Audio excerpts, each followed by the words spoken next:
Science and medicine don't know it all. I was obese from age 3 to age 33. So one of my biohacking experiments gone wrong. I started to develop symptoms which are very similar to ALS. Hey guys, this week's episode is on biohacking, and I just want to say it was completely unplanned. We were supposed to shoot a video going further in depth on crypto, but instead, we ended up going on an entire tangent about biohacking. It led into some very interesting stories, which included experiments gone wrong that mimicked ALS symptoms, all the way to Shukri's fitness journey and transformation that he has today. And I just said, screw it, let's keep the show going because Shukri was dropping some really fascinating and useful info. Hope you guys enjoy. On the idea of biohacking, which is essentially when we talk about like systems hacking, you're talking about I have a system and it's a black box. I don't know how it works. I don't know what happens inside the box, but I can only control the input of that system and the output of that system. And so by experimenting with different inputs and seeing different outputs that happen on the other end, I kind of start to develop an understanding of what happens in the box. But more importantly, and that's kind of what a biohacker does, is like, I don't care what the box works, but I know if I change the input in that way, I'm going to get my desired output.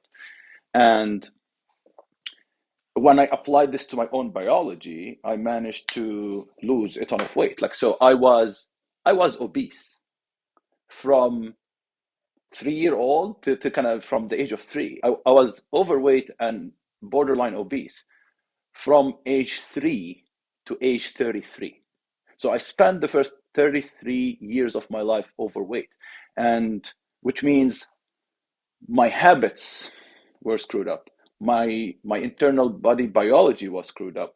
My environment was screwed up. And when I kind of found biohacking and I started to learn more about kind of the body, how it works, all the chemical processes that go on inside, the biological processes that go inside, and I started to experiment with biohacking and different inputs and outputs, a lot of realizations emerged. One is that science and medicine don't know it all. We think we know. And here's a crazy story. So one of my biohacking experiments gone wrong.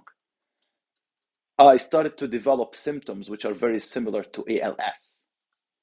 ALS is, and for those who don't know what ALS is, it's a deadly disease where the neurological connections to the muscles wither away and they become weaker over time, and therefore a lot of your muscles in the body stop working, including, you get fully paralyzed, and worse when it comes to like your lung. Your lung is a muscle, your heart is a muscle, and ALS is a deadly disease.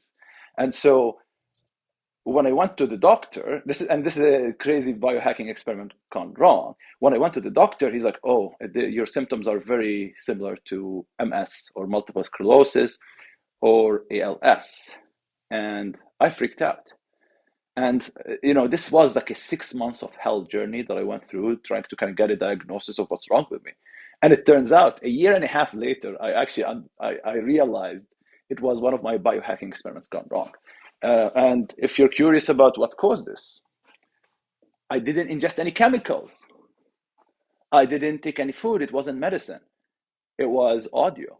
I was experimenting with something called binaural beats. And just this simple input changed how my entire biology worked. Isn't that crazy?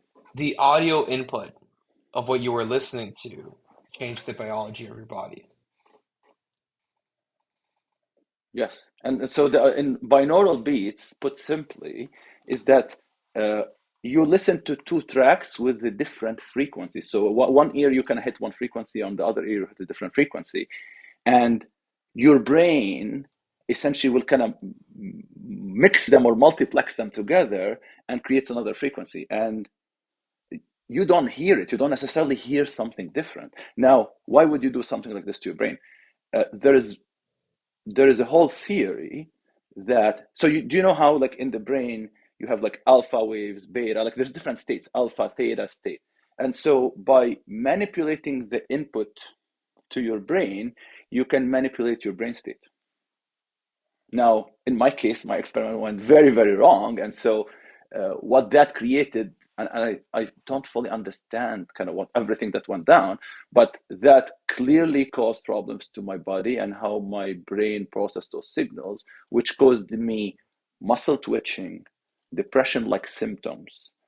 I was like extremely anxious, and I was like, yeah, I almost went into full blown depression, and I didn't realize what was going on with me. Doctors couldn't explain what was wrong with me.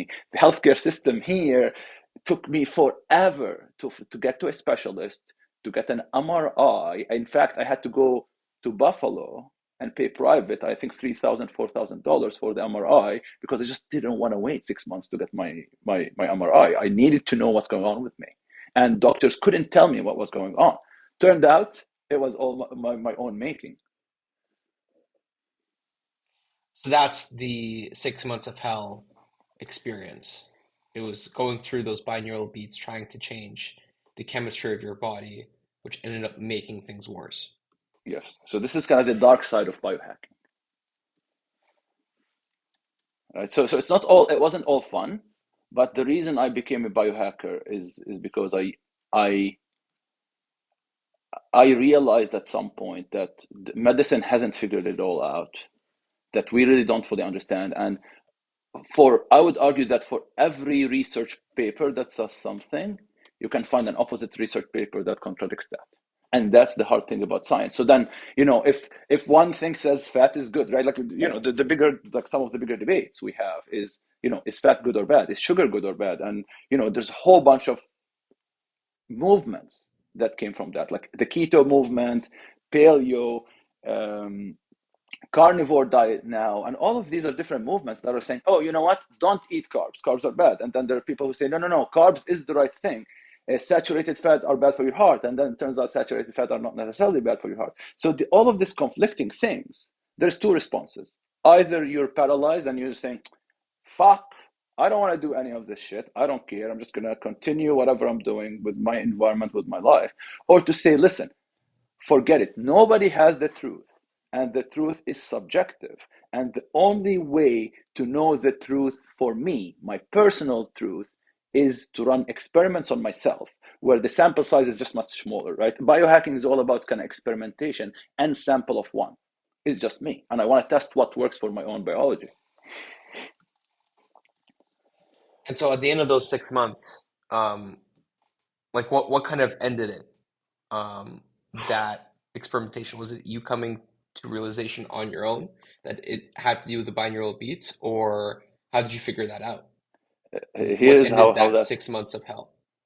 here's how it unfolded. So I as kind of so I started this kind of whole binaural beat experiment, and then I started experiencing the muscle twitching symptoms, and I didn't put two and two together. So to me, I was like doing something that completely harmless, and in order to optimize kind of my brain functioning, but that ended up hurting me, and I didn't understand it. And so I went through the 6 months, and I didn't get a diagnosis from the doctor. The doctor didn't know what was happening with me, and he's like, "Yeah, let's just wait and see. Wait a few months, and we'll test again."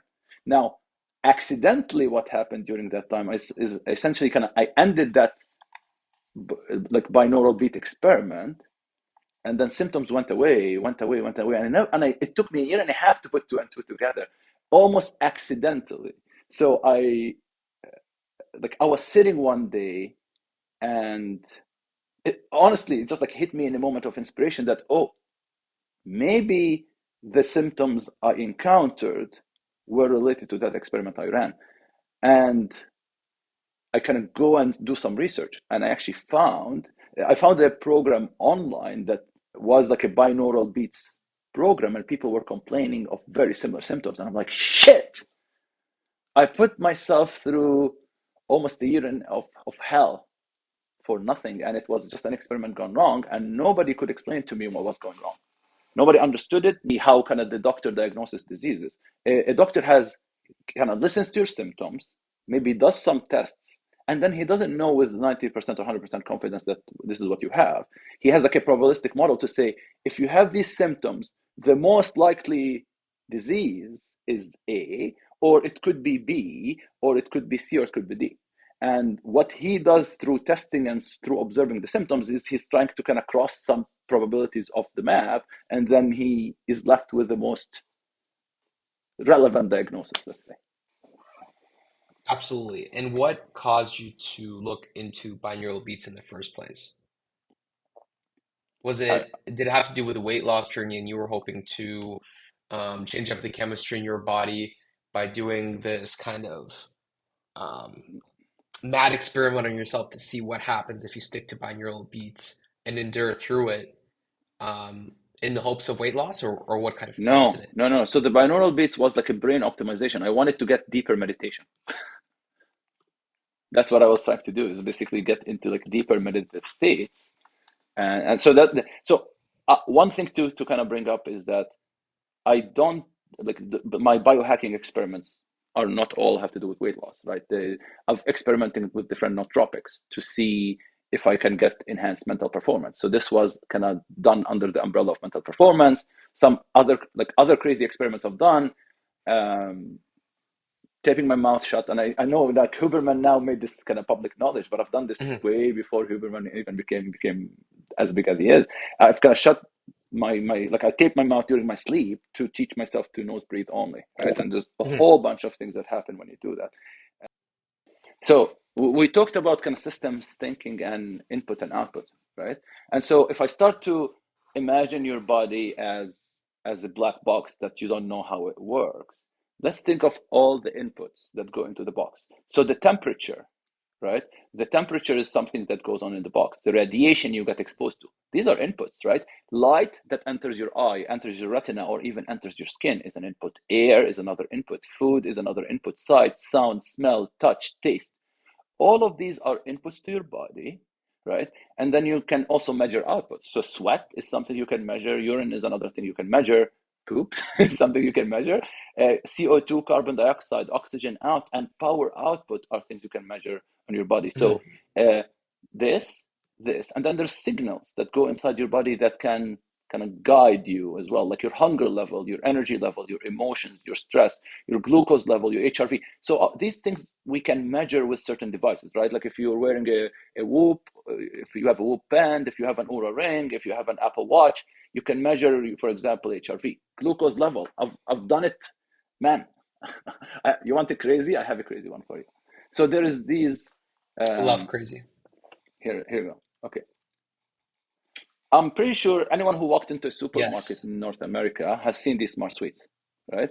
And they're packaged and sold as a no sugar or low sugar healthy gummies.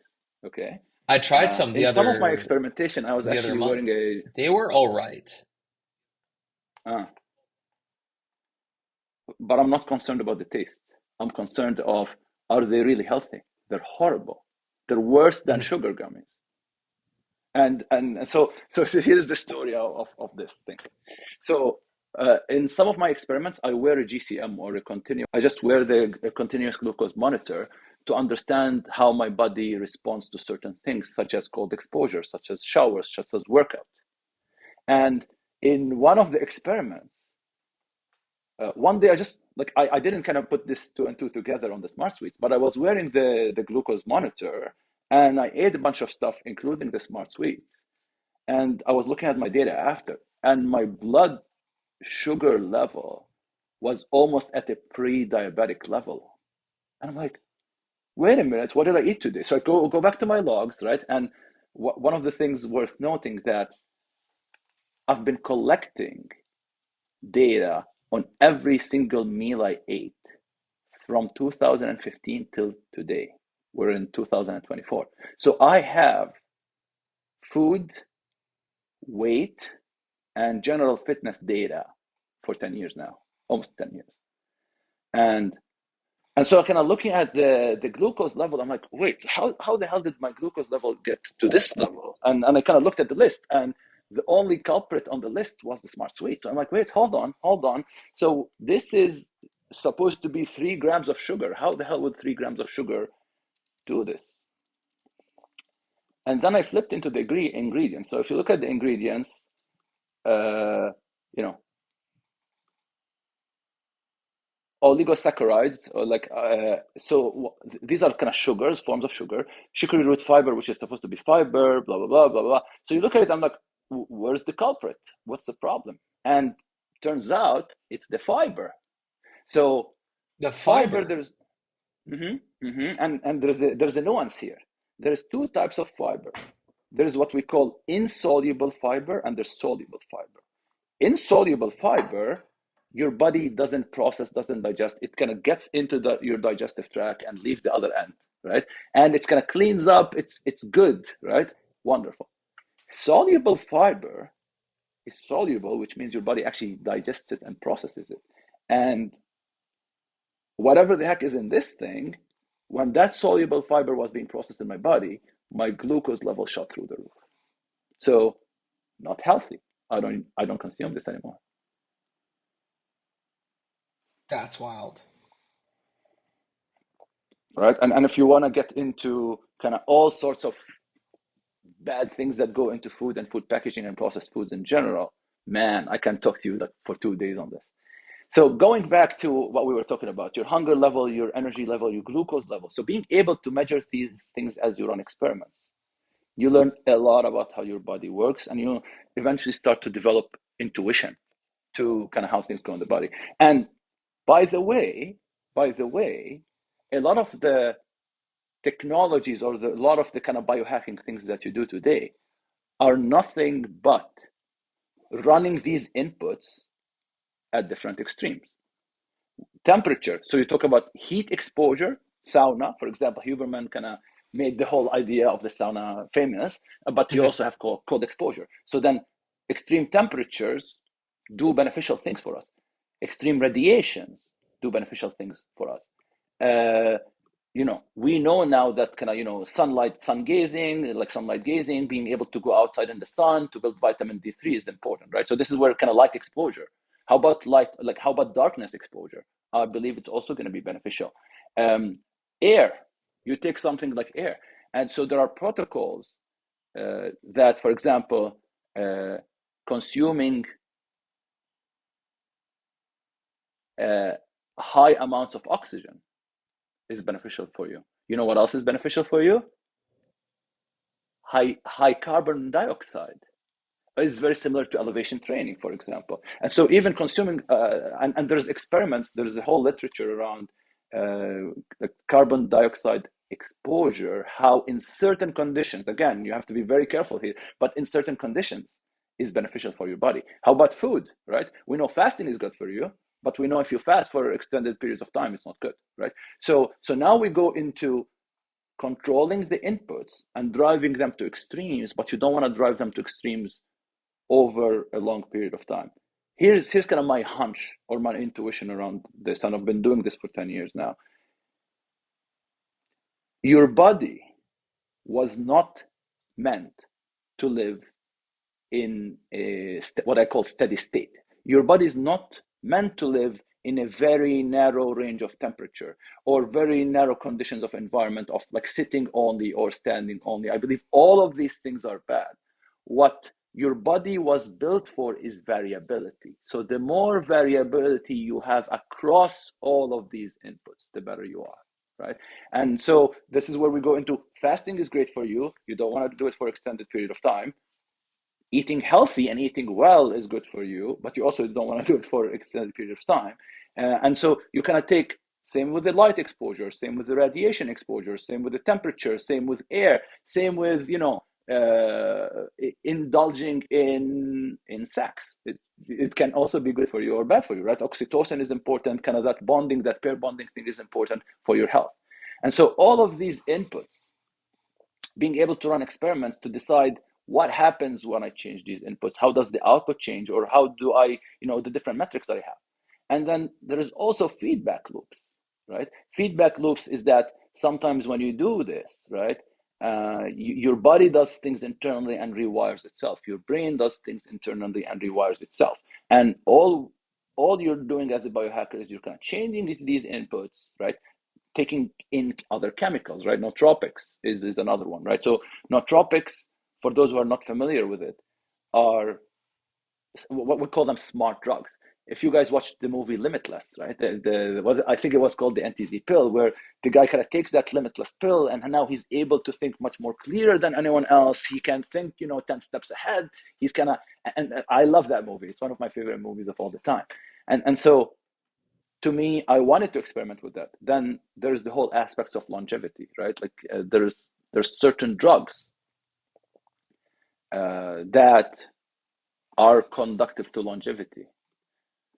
Then you have, and then you have drugs that are now being sold, like Ozempic, which are promoted as, weight loss drugs that I believe, in my opinion, are horrible for you, right? Like, so being able to experiment with these things and measure for yourself the impact, and then now you have much better data, and you also have much better intuition to how things go. When it comes to measuring this and tracking all this, Mm, like I just think it's very impressive that you managed to track this over a span of 10 years when I'm struggling to do a Whoop journal for a week straight. mm. What is your secret to being able to track this? How do you do it? What do you use? And uh, how do you think you managed to stay consistent over 10 years?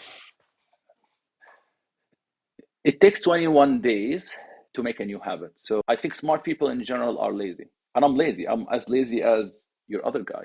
The only thing that I do differently is that I want to make something a habit for it to stick. And the second thing that I do differently is that for anyone to change behavior, first of all, we need motivation. Okay. So if I'm doing this thing, which is, let's take the example of uneating healthy food. If I'm not eating healthy food, if I'm eating, all the sort of crap food every day, uh, and I don't experience pain, there is no motivation to change. So the first thing I want to make sure I have is I'm clear on my outcome, and I'm clear on the pain that I'm suffering through now.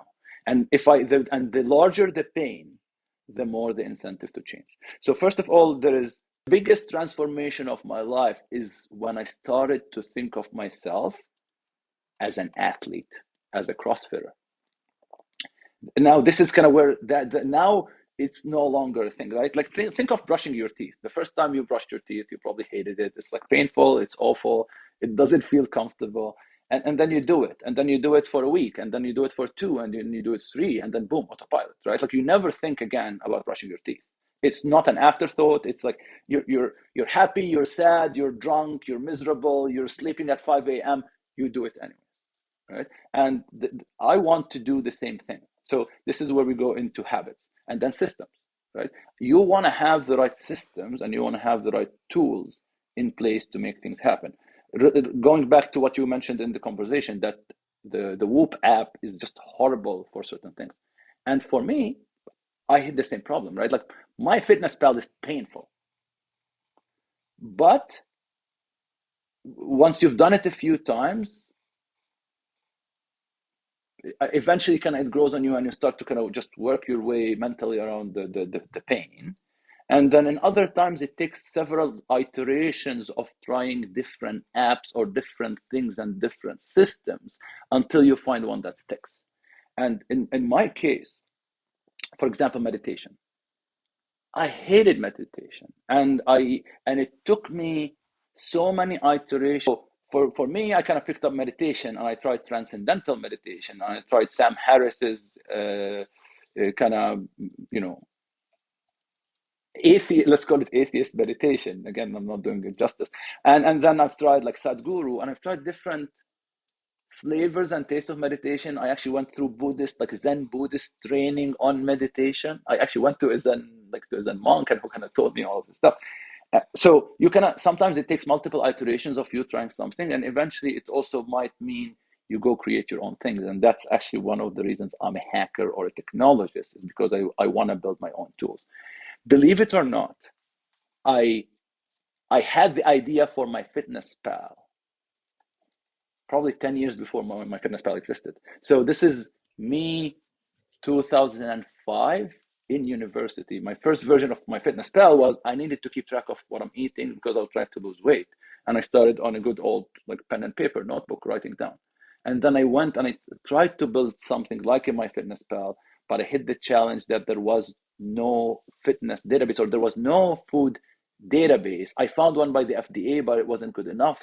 And it was like, this is again, you're talking about 2005, where the whole internet building. So now you can also kind of build your own tools around certain things and build your own systems. And so to me, it's that finding something that works. So if we want to go back and recap, it's that you want to make something a habit.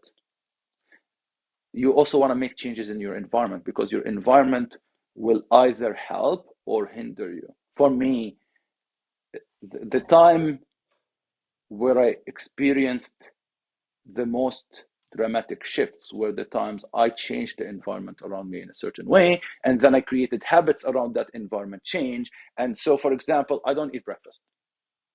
Or you want a crazy one?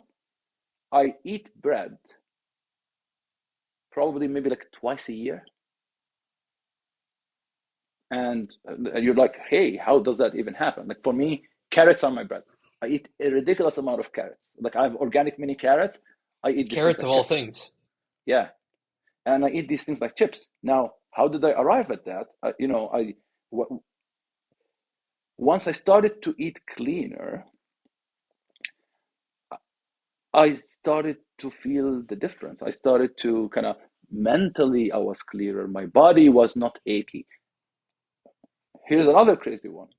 So when I first came to Canada around 2010, I think the change in the food, and I think there's drastic differences in the food and in and I think you can see this between US, Canada, and Europe. Europe have just tend to have much cleaner food than the US and Canada, Mhm. in terms of there are certain pesticides that are not allowed to be used in Europe that are allowed to be used here. And so when I came to Canada 2010 and started getting exposed to kind of the Western diet and the Western food, I gained a ton of weight quickly, and then I started to have crazy GI symptoms. In fact, at some point, I thought I had like GERD, which is like acid reflux, like extreme acid reflux. I thought at some point I have IBS, irritable bowel syndrome, and I actually went the tests. And the doctor says, not sure what's going on with you. It's not IBS, it's not GERD. We don't know what's wrong with you. And they tried to treat me with what? They tried to treat me, hey, take some, anti-acid shit and all of that.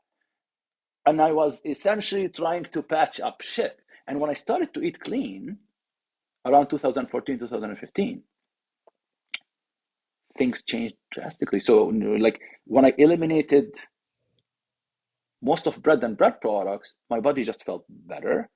I felt I could think clearer. And I'm like, I like this. And now when you reintroduce something, you can feel the difference. So the moment I eat a piece of bread, and sometimes it's like, damn, like you're sitting at a restaurant or you're sitting with your buddies and everybody's enjoying something, and the bread smells amazing, and you're like, I'll take a bite. But I know damn well I'm gonna have to pay the price for that bite. Mhm. And I'm able to experience that. This is what's powerful, right? I think we can sit down here and talk all day about how eating clean is great for you, but if you've never lived that, if you've never experienced that feeling, you can't relate. It's like, see, it's trying to describe to someone who's blind the color red. You can try all day, he's not going to relate. And I think the best way for whoever is listening today, I think the best way to change your life is to go on an elimination diet. If you're suffering from whatever illnesses, what you want to do is you go on an elimination diet, and you start by eliminating all the junk food, all the processed, all the packaged food. Like, my rule of thumb is this, and now we'll go into meat, and that's okay, is that my rule of thumb is if it had the face at some point, it's probably good to eat. And then if it comes out of a package, it's not good to eat. So these are kind of very, very simple rules. Like, most of the packaged food is just not good for you.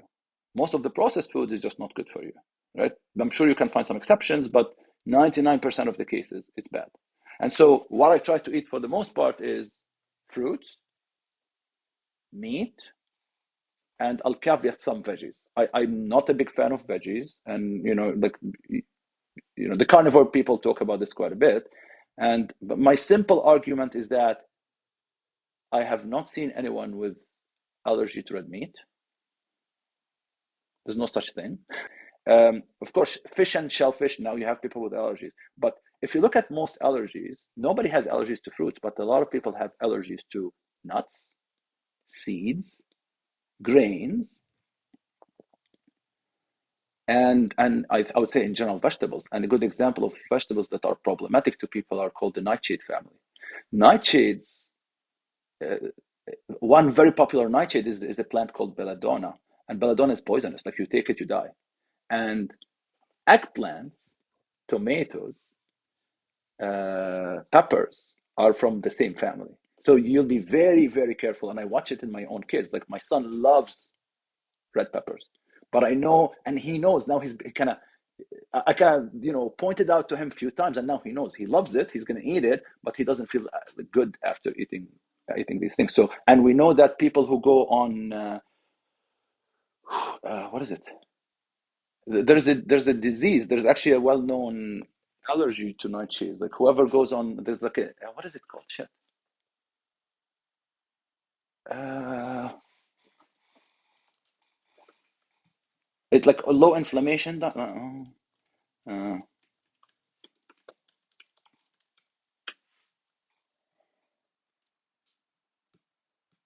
If you go to evolutionary biology, every organism that was put on this planet has two primary objectives: survival and replication. Whether you're an animal, you're a plant, you're a human, your job is to survive and reproduce. Now, different species have different defense mechanisms to survive, right? Most animals, if you go try to eat that animal, its survival mechanism is either going to fight you or run away. Great. How about plants, though? So plants evolved chemical defenses. They don't want to be eaten. Most plants do not want to be eaten, right? And we know this. This is why kind of poisonous plants exist. Those plants do not want to be eaten. And if you eat them, again, going back to kind of survival and reproduction aspect of this, they one don't want to be eaten in the first place. That's some of them are like actually bitter and you can't eat them, right? And kind of we instinctively kind of run away from them. But then some of them also that if eaten, their job is that they would want their seeds to survive intact, undigested, unharmed, because that allows them to kind of go in and go out on the other side and potentially survive, right? And so if we go into plants evolve these chemical defenses, this is kind of what makes them bad for you, is that they have, we talk about insecticides or we talk about pesticides. Plants, especially the vegetables, they come with their own homegrown, naturally grown pesticides. And what we do when we do genetic engineering or GMO, and we talk about GMO wheat, especially as the most dangerous of them, what genetic modification of these plants does is it tries to enhance and increase the amount of pesticides that these plants naturally produce. And that's why they're bad for you. And that's why we have allergic reactions towards these things. Right? Makes complete sense. And do you think your son's negative reaction to red pepper has something to do with that? Absolutely. Absolutely. And now we know that, keep in mind, now we go into the other thing, is that our DNA and where we came from plays a significant role, right? So there is what we call gene. So maybe we'll kind of try to keep this simple for the folks. So you have something called genes, and then you also have something called gene expression, right? The fact that you have a certain gene doesn't necessarily mean that gene is turned on or off. Okay, and so now where we came from, what food we got exposed to in our childhood, and what things we consumed, and the current environment we're in might make some things good for us or other things bad for us, right? And so this is where we kind of go into the genetics of people and how, and this is why I became a biohacker, because I truly believe that no two people are the same. So that's one. But also where you came from, the conditions you got raised in, and the environment you got raised in would change what's good for you and what's bad. Take another example, lactose. A lot of lactose allergy in children is is minimal. Adults have lactose intolerance or some sort of lactose allergy. And what happens is that over time, as you grow, your kind of genetics and epigenetics change in a way that now you start to kind of develop that energy. And this is where kind of dairy is problematic for a lot of people. Mhm. So, and I can probably also take me or my son and put him in different conditions, and maybe he might stop reacting to nightshades in the same way.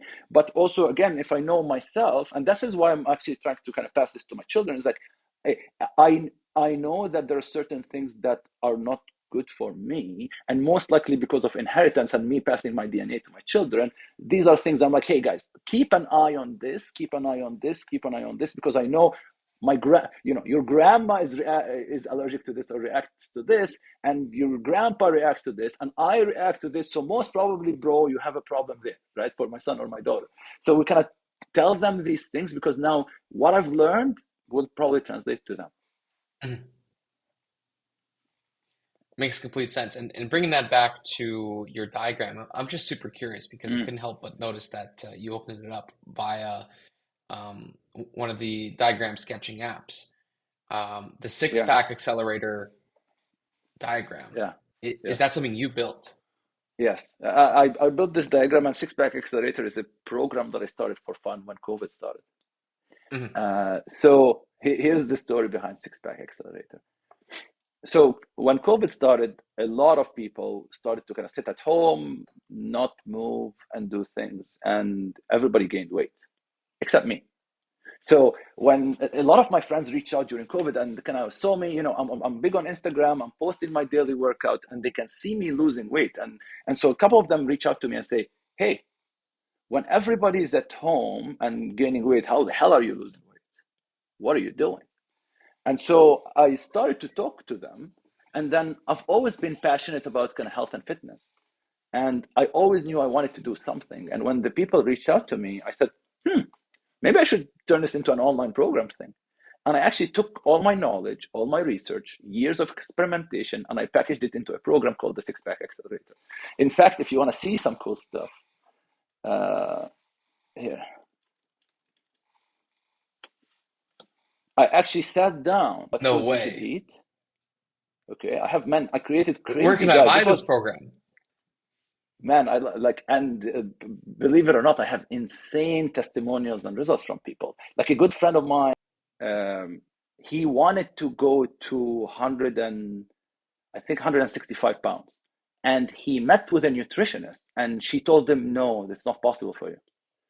And when he told me this, I got fucking pissed. I'm like, what do you mean it's not possible for you? Like, what is it? Can you explain to me what, genetic thing goes is going on for you, or what environment things that are going on for you that you can't hit that weight?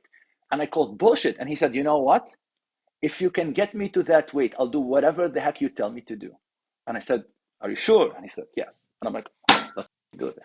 So this program was written for my friend, and of course to kind of justify, like, or also I always wanted to do something around fitness. I wasn't sure if it's this, and and keep in mind one thing about me as a builder is I have ideas that have been going on in my head for years and years, and they tend to come back in different iterations. And I think the best builders in the world do something similar, that you might have an idea and you do an iteration of it and it never hits, and you do a second and it never hits, and then eventually you do one and right, it's a rocket. And to me, it's like I always knew I wanted to do something around fitness, around health, around biohacking, around longevity. That's why I work in the medical industry. But I decided to just help a friend. So I sat down and I said, if this is somebody that doesn't have my context, my knowledge, my background, what I do, how I'm aware of a lot of things, how do I can package this to them in a way that's digestible, that is actionable? So I sat down and I mapped out, hey, and again, this is a long damn guide, but I kind of was Super. giving him the information on the fly. 125 pages? Yes, 125 pages. yes. Just as a passion project. This is a passion project. So this is one guide, by the way. This is just the fast, like, so uh, fasting and feasting guide is one. Uh, Wow. The Kickstart, this is actually the guide to all the guides, right? And then I have a guide on supplementation, a guide on training. So again, my friend didn't know how to train, and then training was like you know, a lot of people didn't have, you know, a fancy gym at home or gym equipment. So what I ended up doing is I said, hey, this is not, the fact that you don't have a home gym is not an excuse. I'm going to show you what to do, even like with just like body weight based stuff. So there's this training guide, you have the nutritional guide, and then you have the supplementation guide, and then you have habits, right? A lot of people think of kind of losing weight and diet and fitness as just, you know, yeah, you eat, you lose, you gain, whatever. But it's not. There's also nuance. There's stress, right? There's circadian rhythm. Your sleep. Here's the fun fact for you. Every night you get less sleep, your cortisol, which is your stress hormone, about 2x's the second day. So every night of poor sleep will double your stress level the next day. Mhm. And by the way, when you're stressed, what do you tend to do? You tend to overeat. What else goes on? You tend to sleep less, right? And what else happens is that your body will hold on to fat. It's 2 to 3 times harder to lose fat if you don't have proper sleep, or if you have other emotional stresses in your life, right? So this is where kind of knowing that stress does this to your body, knowing that you should sleep, right? And then the other thing, a lot of people also go into the wrong training modality, right? A lot of people, myself included, when I started to lose weight, I thought running would be the best way to do it, and it basically had the opposite effect. Turns out that running, especially at high intensity, breaks down muscle much faster than anything else and increases your cortisol level extremely quickly. And so it's basically counterproductive. So I kind of took up running. I actually took up running and I ran a 10K. So I kind of picked this up. I said, okay, I'm going to lose weight. This is one of my experiments. I'm going to lose weight. I'm going to eat healthy, but I'm going to just take up running. And I hate running. I fucking hate it with a passion. And I said, I'm going to take up running. If that's what it takes to do it, I'll fucking do it. But then I'm like, okay, so I took up running and I went from couch to 10K. I picked up a program, couch to 10K, and I ran the Sick Kids like 10K marathon that happens every year. I gained weight. It basically had the opposite effect. And then I'm like, yeah, shit, that's another experiment that didn't work. So, and by the way, I experimented with almost every diet you've ever heard of to date. I've probably been on. So I've done low fat. That was horrible. Never again. I've done low carbs. I've been on keto. I've been on paleo. I've done Dave Asprey's Bulletproof. I've done carnivore. So you name it. I'm on the cutting edge of all of these things. And I've experimented with all of them. And I can tell you there's pros and cons to each one of them. Behind the Six Pack Accelerator program, something that I put together during COVID. And if you saw on my Instagram yesterday, essentially I took the Six Pack Accelerator protocol that I put together during COVID and I said, how do I make it faster? And how do I make it better? And so the experiment that I'll be running starting this Monday is, can I lose 12 pounds in 30 days or under? And by the way, I know I can do it. In fact, I have another insane protocol. I can lose about 5 to 7 pounds in a single week. But I don't think that's an one. I wouldn't recommend this to anyone else. Two, I know that in many ways what that kind of approach is not optimal. So I'm like, okay, I have this insane thing in my back pocket. So if shit goes south with the experiment that I'm doing on Monday, and I still need to lose because I kind of said I'm going to do it, so I'm going to do it anyways.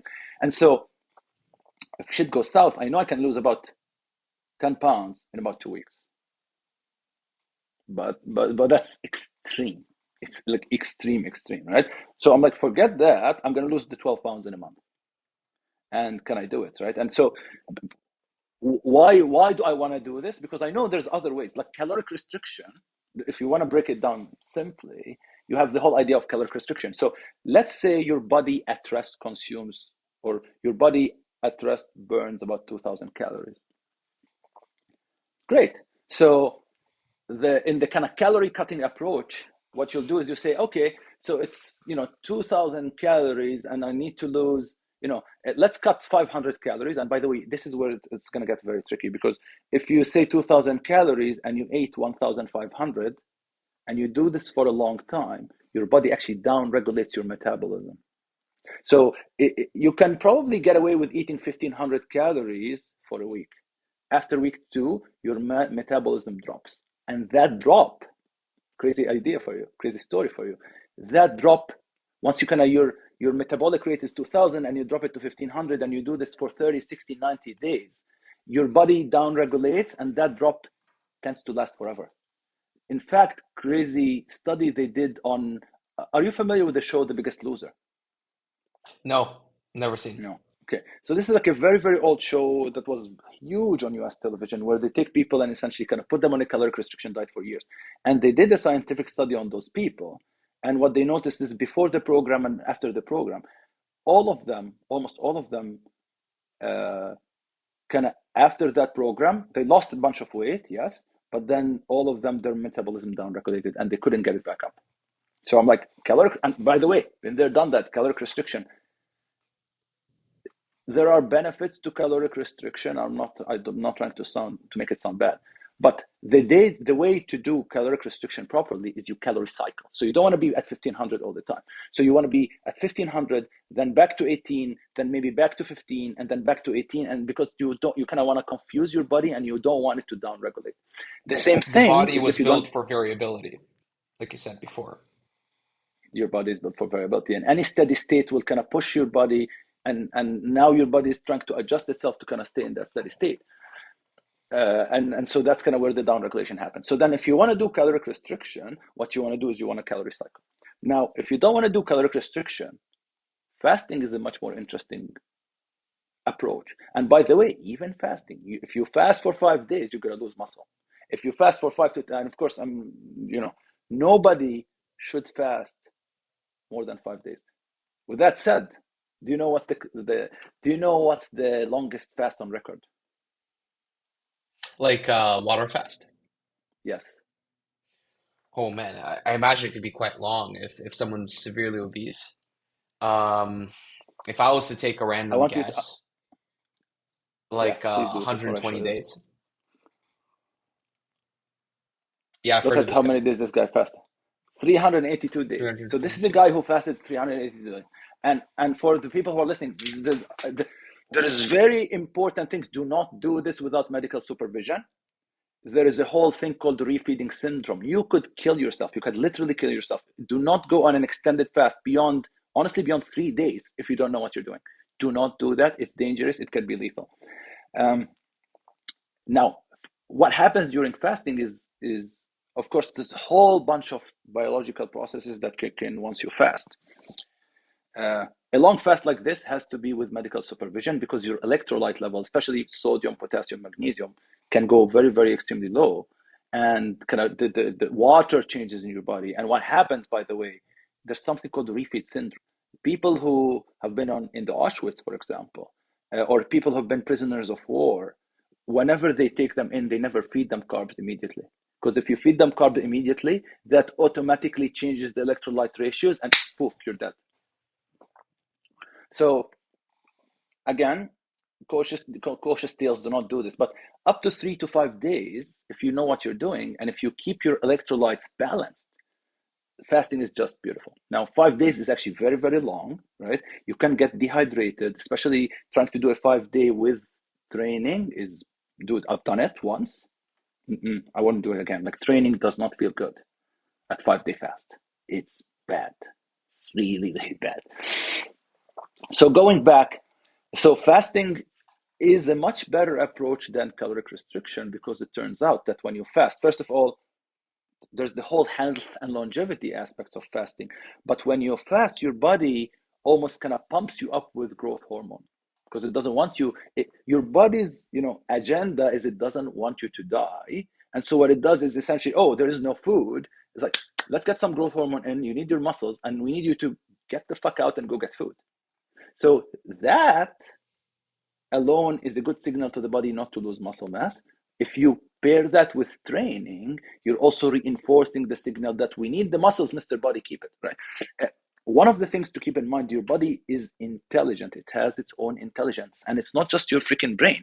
Every cell in your body has intelligence in it. And I think we miss that, and even in a lot of spiritual teachings, we miss that intelligence is not just here, it's all of it, right? We talk about the gut. We talk about kind of the gut feel. So your gut can feel certain things, The right? There's second the whole, brain. and by the way, if you go into into biology and the medical industry, there's something called the gut brain axis, right? And so going back to fasting, right? When you fast, you kick in these processes that you're kind of encouraging your body to hold on to the muscle and lose or use the reserve energy. Now, if you don't have that kind of strength training signal, muscles are expensive for the body to maintain. And fat is the battery storage. Like if I say, hey, look, we're in an environment where food is rare, you want to get rid of the expensive tissue, aka muscle, right? And you want to retain your battery as long as possible. So you retain what? Fat. So this is where it's you kind of need additional signal, and this is where you need kind of the hormonal manipulation that you do through the training to signal the opposite, to say, listen, we're in an environment where we need to perform, right? And so now your body has no choice but to deplete the kind of to deplete the battery. Another, and if we want to geek out even a little bit more, there's like three energy systems in the body, right? Uh, for the simplification, let's just talk about two for now. Fat is like your long-term storage, and then the carb system is a very short-term storage. Whenever the body needs like immediate high intensity, carbs is the better option. Whenever your body is like just slow burn or like just need the energy for day to day to conduct stuff, fat is the preferred option, right? In fact, what happens is there's a crossover point that at some point, based on the intensity of your exercise, your body switches slowly from burning fat to carbs. This is what's called the crossover point, when the carb system takes over, and then you burn less fat. And so what you do if you take up high intensity cardio, first of all, is you're encouraging your body to deplete your carbs much faster, and these are harder to replenish, versus and burn less and less fat. Versus if you do things at what's called zone 2 level, or like zone 2 cardio, or it's cardio where you're able to run or bike and carry on a conversation. At that level, you're maximizing your fat burn. So that's why, for example, steady state cardio, and especially fasted cardio that you do on an empty stomach, at low intensities will burn quite a good chunk of fat, but be careful because cardio also will break down your muscle.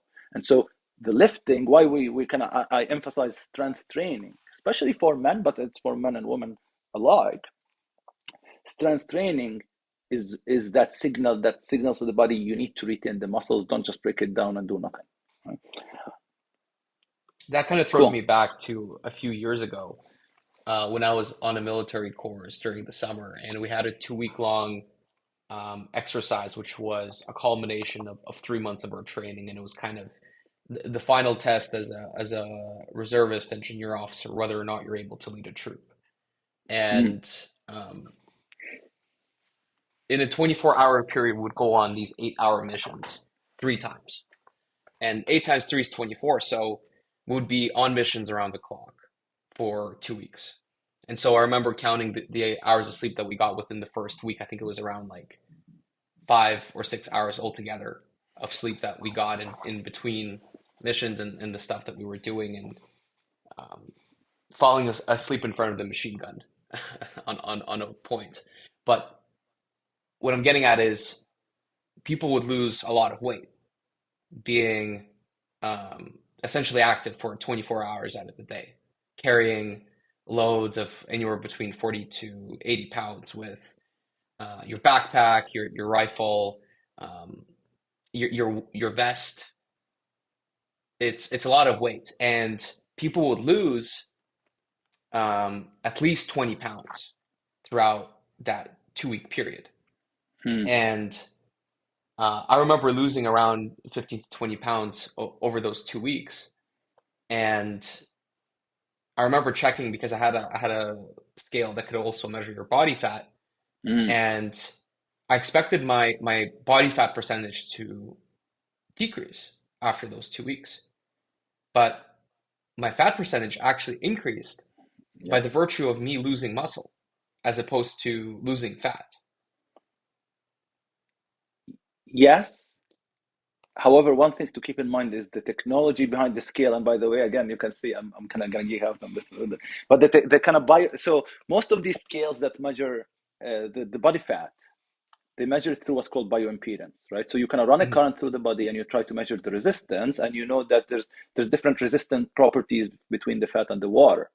But those scales and that technology is extremely susceptible to kind of like you can easily manipulate it by just how much water hydration level in the body. So they're not super duper reliable or accurate. mhm.